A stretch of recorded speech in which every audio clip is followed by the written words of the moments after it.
It is a pleasure to welcome all of you to our 18th Interfaith Festival of Unity.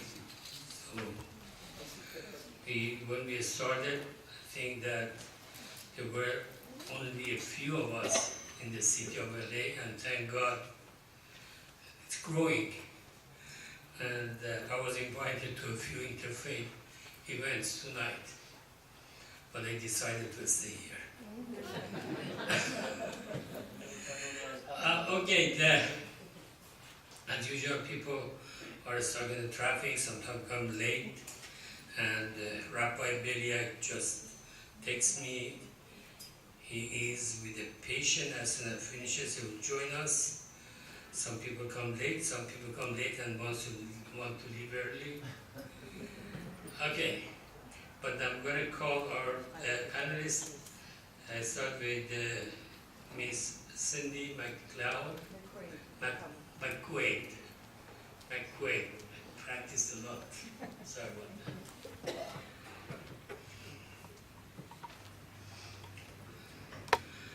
Rabbi Meir Gottlieb. From here, Rabbi. No, we have to do more events. So you won't work. No, we are in the right and we are in the wrong. Okay, and Archbishop Kimo Kiawe. Did I say it right? Thank God. We have new faces today. I'm really happy with that. Aziza Hassan, always responding yes to our interfaith. Okay, and Rabbi Beliak is not here. Steve Gillian, brother Steve Gillian. Even his wife is not here yet. Rabbi Sarah Bassin.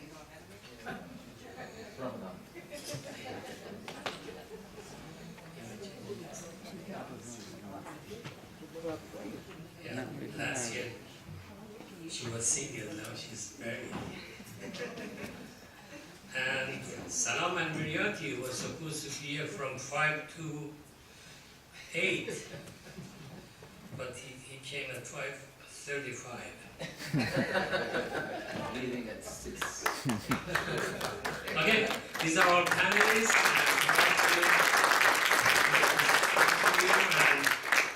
And as usual, we would like to ask our panelists to introduce themselves and say what they are doing. And Cindy was introduced to us by Salam al-Mayati. Yeah, through the Islamic Center. Do you want to introduce yourself? Oh, thank you. Yes, thank you very much for allowing me this opportunity. My name is Cindy McQuaid. I'm here from the First United Methodist Church of Santa Monica.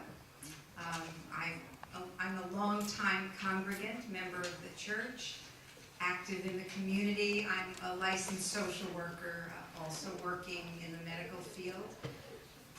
I'm on the board of Upward Bound House, which is a project for homeless children and their families started by our church.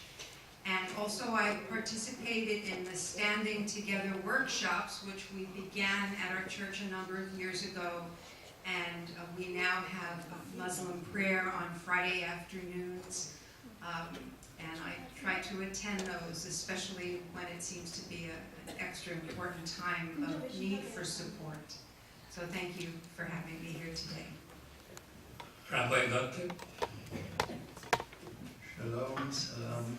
My name is Rabbi Mel Gottlieb, and I'm the president of the Academy for Jewish Religion, California. That's a graduate school that ordains rabbis, chaplains, and cantors. And we've graduated 180 students so far, and they're going out and leading works for social justice and peace, and bringing love to the world and justice to the world. I'm participated in several Jewish-Muslim dialogue groups. I think we're all part of the same vision, same world, wanting to create a better world. And I'm also a licensed clinical social worker and a PhD in psychology, so I teach psychology and religion in different universities. So I won't tell you my whole history, but or else we'd be here a few hours, and we're all anxious to eat at some point with the fast when the stars come out. So a pleasure and an honor to be here, and I hope to meet you and talk about how we can make this world a more peaceful, better world. Archbishop. Good evening. My name is Archbishop Kimo Kiabi, and I'm Apostolic Nuncio for the Western region for the Ecumenical Catholic Church of Christ, an ecumenical Catholic jurisdiction throughout the state, the United States as well as the world. Here in Los Angeles, we have a parish right down here in Culver City, and we fellowship with St. Mary's of Palms Episcopal Church. We do our Sunday service as well as our Thursday evening service there, and a lot of outreach. We have priest that's on our staff that also is part of the hospice program. So he goes out and does a lot of calls for different hospice programs. We also have a priest who is a teacher for special ed. All of our clergy are not on salary by the church, we're not paid by the church, but we actually have our own employment to take care of our families as well as our duties there at the church. Many of us choose to either be married or we can remain celibate.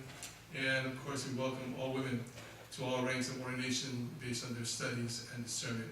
And I was just invited here, I'm glad to be here. I'm part of a Christian coalition that meets out in the Inland Empire, out in Riverside, where we meet with a number of jurisdictions and denominations and coming together, not about religion, but about our faith, and coming together in unity to pray and see how we can help one another. And I feel that this Interfaith group is just as strong and as important, and I'm glad to be here. Thank you. Aziza Asad. May peace and God's blessings be upon you all. I have the pleasure of serving as New Ground, a Muslim-Jewish Partnerships Executive Director. We bring Muslims and Jews together to help focus on the conversations that we need to be having, so that we see conflict as a natural part of being in human relationship, and by working through those difficult conversations, we can figure out where we can build something much more beautiful and much stronger. Our work has been recognized by Governor Jerry Brown and by President Obama, and has really been all about building these solid networks where people can really call on each other, so that when we need to, like the times more recently, where our mosques and our synagogues have both been under threat and worse, people have really been there for each other. Brother Gilliland. My name is Steve Gilliland. I'm Director of Muslim Relations for the Church of Jesus Christ of Latter-day Saints. Judy and I,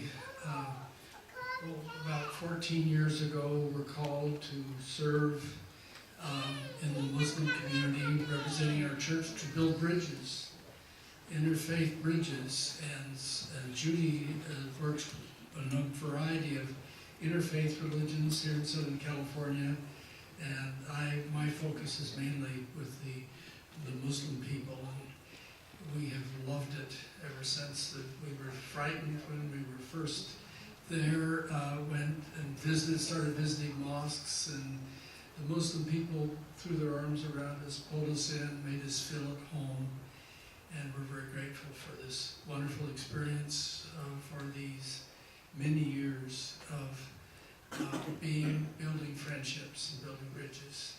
Thank you. Rabbi Sarah Bassi. Hi everybody, Ramadan Mubarak. I'm Rabbi Sarah Bassin. I served on the clergy team at Temple Emmanuel of Beverly Hills. But part of the reason I am speaking up here is because I started my rabbinate, I started my role as a clergy person in the role that Aziza Hassan now has. So while I serve my community, which is a Jewish community, I like to keep that community connected to the interfaith work that New Ground is doing, that Aziza has really helped grow and increase. And we were extremely proud to host the recent iftar for New Ground, which we're going to claim is the largest Muslim-Jewish iftar. I don't know if we actually can, but we're going to claim that it's the largest Muslim-Jewish iftar in the country. We had about 400 people there this past year. Salam and we cannot leave early. Save the last for bad. Save the last for bad. Whatever that is. I have a saying that as the days go longer in Ramadan, we should speak less. So I won't say much. I just want to say it's good to be here. Thank you, Dr. Namasika, for hosting this, and it's good to be among friends. And the Quran talks about being protectors for one another. And I think we owe our interfaith guests from the Methodist Church in Santa Monica that provides Jama'ah space for Muslims, to the Catholics, to the Mormons, to the Jewish representatives, and to our law enforcement representatives here who are committed to protecting the Muslim community. I really believe that we would not be here, at least not in the way we are safe today, to have this safe space for conversation if it were not for them. So I think we should all just give them a round of applause.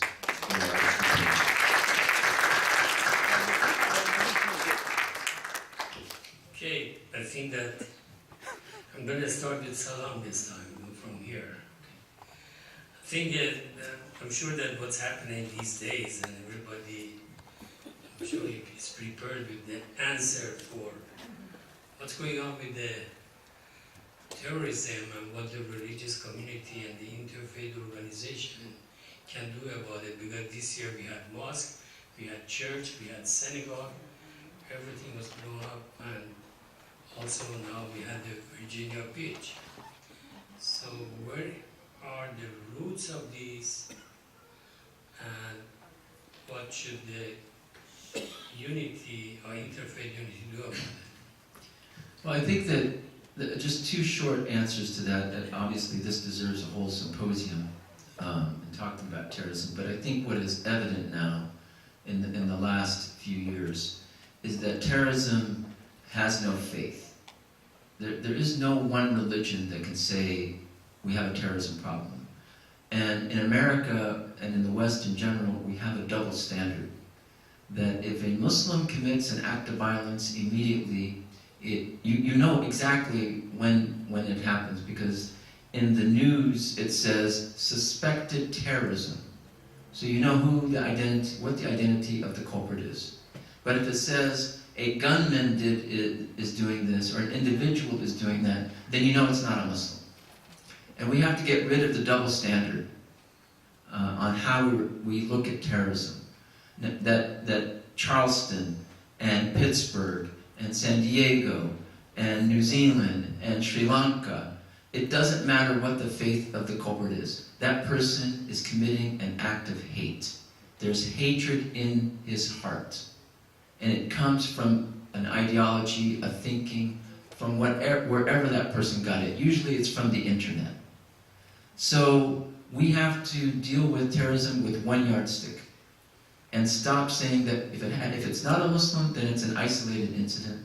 But if it's a Muslim, then the sky is falling and we have to change the whole policy and the whole culture and investigate and have the FBI do more surveillance here and there and get our law enforcement in tensions with us. That is just a waste of time. So call terrorism for what it is, and terrorism has no faith. That is how we should look at the problem of terrorism. I think that one of the greatest struggles as we're dealing with an increasingly fractured society is that we tend to have partisan reactions to anything in the news. And that includes acts of hate.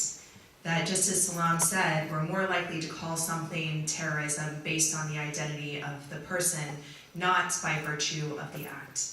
And I think the way that all of us here who are pluralistic in our orientation, who are peaceful, who are more oriented to the collective, the one thing that we can do is to not make hate a partisan issue. So that if you find yourself on the right of the political spectrum, that you don't only identify hatred as coming from the left. And if you identify on the left, you don't only identify hatred as coming from the right. And this is particularly significant in the Jewish community right now. In the Jewish community, there's not a uniformity of political alignment.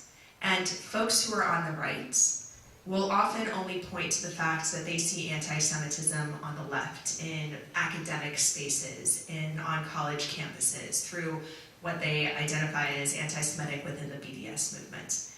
But folks on the left also are only willing to call out anti-Semitism when they see it in white nationalist circles and in those spaces. And I think that there's something that's lost when we don't just call out hate as hate. And wherever we find ourselves on the political spectrum, we have to be willing to call it out, not only when we see it over there, but also when we see it in our own midst. Steve? Judy and I, in the years that we have served working with Interfaith and in the Muslim community, have spent many hours, especially during Ramadan, in people's homes and in the mosques and in various community centers where Muslims have gathered. We usually end up going to an iftar every other night during Ramadan. And over these many years, we've been in homes many times in places where there's large gatherings of Muslims and we're the only non-Muslims in the room. Many settings, and we have never heard anyone condone terrorism, ever. We find that there are those who disagree politically with our government, but I find that they're patriots. They're supportive of freedom. The immigrants who've come here came here to enjoy the freedom that's here. They love America, and they're more committed to America as supporters and patriots and out of love than many Americans that I know. People have been born and raised in this country who don't understand the difference that these people have seen. I have never heard any support at all. And when I hear someone talking about Muslims as terrorists, I just have to tell them. First, I say, have you ever met a Muslim? Many cases, they've never met a Muslim. Have you ever visited a mosque? In many cases, they've never ever been in a mosque. They've never opened the Quran. They can say, well, the Quran says this and this and this. They've never opened one. They've heard on the internet and other places what they say Muslims teach. It's not true. We have found that the Muslim people to be the most loving, patriotic, generous, religious, committed to their faith and their religion than we find in many other communities where we serve with Interfaith. All I can say is thank you, my brothers and sisters, for your goodness to us. Aziza? I really appreciate everything that you have brought up, from the different points on the double standard and really addressing that, to really the introspection and the importance of reaching out. When I wanted to go into those 3 points a lot further. In my reading of Juz'a 26 of the Noble Quran, I was really struck by this verse that I learned probably when I was a kid, but I think is really relevant to right now. And essentially, the spirit of the verse is that if a troublemaker comes to you with news, you should always check the news before you spread it, lest you regret the pain that you will cause to another. And how often do we perpetuate and do we continue to say things that aren't necessarily true, that we don't know, because we haven't spoken to somebody? And I mean, I just pause and I ask myself the same question. And so that's why I think programs and opportunities where we reach out to different people of different faith and different people of different backgrounds are so important, like the Standing Together program. It gave me such joy to hear that you're actually using it, because I'm one of the co-authors of that program. And just to be able to see and sit in front of somebody who's different, and to be able to ask the tough questions, I think that's a critical piece of our pluralism and a muscle that we're not exercising enough. I mean, it's a bedrock of America's founding, and yet how closely do we hold it to our hearts if we're not willing to practice it? And I look at the strength of our democracy and the ability to be able to see people from different backgrounds and be able to work through the difficult things so that we can actually find a stronger solution. And that's where I think there's this missing link. It's in our own personal ownership to this very important problem. Archbishop.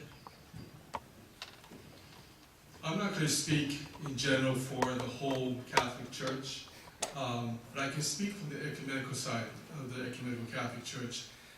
When people have asked us many times, how do you handle terrorism, bigotry, racism? You know, how does it make it bad? How do you bring hope to something like this? And really there is no answer to this, because all of this, including terrorism, has been around for a while. But I think a lot of it begins with what we're doing here, what some other communities are doing now, and that is, first of all, bringing unity among the churches. Because if you look at terrorism, and I feel, ever since I've been here since 2016 to develop this ecumenical archdiocese, and I hear what's happening in our mosque, I hear what's happening to our Muslim, it hurts me, because we're all Christians. It hurts me that what are we going to do to stop all of this? And can we stop it? Can we stop it even in our own lifetime? You know, our brothers and sisters up here who are opening their doors and just welcoming everybody, this is one of the first steps towards recognizing terrorism, racism, bigotry, and we could never in our lifetime bring it to an end, but we can try to reduce the impact that it's making in our community. We as ecumenical Catholics here in Los Angeles, we stand up for the Muslims, we stand up for the Jews, we stand up for any denomination that needs and wants to come together. One of the things I learned, I'm from Hawaii, and we don't hear so much of this in Hawaii as we hear here in the continental US, but we still feel the impact in Hawaii. And one of the first things that we started to do was associate ourselves with the different synagogues and a mosque, and just be a part of who they are, and they know who we are. And one of my biggest accomplishments to me personally was sitting down with Keisha Sama, who was a Buddhist monk at the Shinyuan Temple. Catholics, Roman Catholics, I'll tell you, would not enter a mosque. They would not enter a Buddhist temple. They may talk about it. That's not where we stand. And that's even where our brothers and sisters have to take note that these are our brothers and sisters. We all have problems in our own jurisdictions. And the only way we can solve it is first to be unified together in an interfaith, in an interrelationship.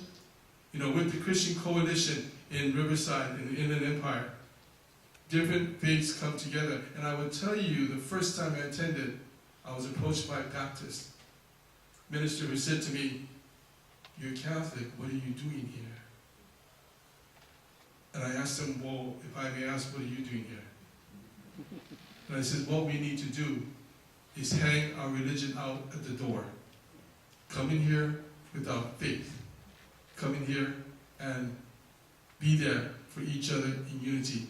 That is how we can help to not solve the problem of the world, including terrorism, but to at least try and lessen the impact that it's doing to our community, especially, it's sad to say, the impact that it's doing to our Muslim community." Thank you. Rabbi Gottlieb. I think what everything that's been said is important. I agree with that. I'd just like to add a few other factors. There's no doubt that there's been a rise in Islamophobia and anti-Semitism over the past few years. Figures have shown tremendous increase in both communities. And both groups are targeted for similar reasons. They're different, they dress differently. Sometimes people are jealous of them. Sometimes people think they're too clannish, and therefore they're singled out. But why are they singled out? Who are the terrorists? I think not only do we have to stop them with strong security, but I think we have to enter their consciousness. In other words, a person who hates usually comes from a sense of fear, or someone who feels invisible, someone who's so angry that they can't see things rationally, and then they go on the internet and find other people who are also feel displaced. So we have to engage with their psyches and not be afraid to listen to them and hear what their losses are. You know, there's this white nationalism as a result of many white people feeling that different groups are taking over and their power is being lessened. So how do we hear their pain as well? It may sound simplistic, but I think it's very essential in order to overcome the terror that we have. Otherwise, we're just treating the symptom rather than the underlying causes. One of the healing strengths is what's been mentioned before. How do we connect with each other as groups who are being targeted and find the love that each of us share and feel the support that also attenuates our anxieties and fears, that we have religious groups who always want the same thing, love, justice, and if we take hands with each other, we feel strengthened and we work in our communities and other communities, because as was said before, one of the main problems is the stereotype that we don't know each other. For the years that I've met Muslims and been overwhelmed by the respect that they have for religion and the wanting for them to be known as well by me, I can feel in my bones and from my experience that we're all human beings created in the image of God. We all want the same thing. We want peace and love and health for ourselves, our children, our grandchildren. So groups like this are so essential because we get to know each other. We get to know that each of us are created in the image of God, and even to the terrorists, there must be some light that we can reach, and we need to have that faith and that hope to accomplish that.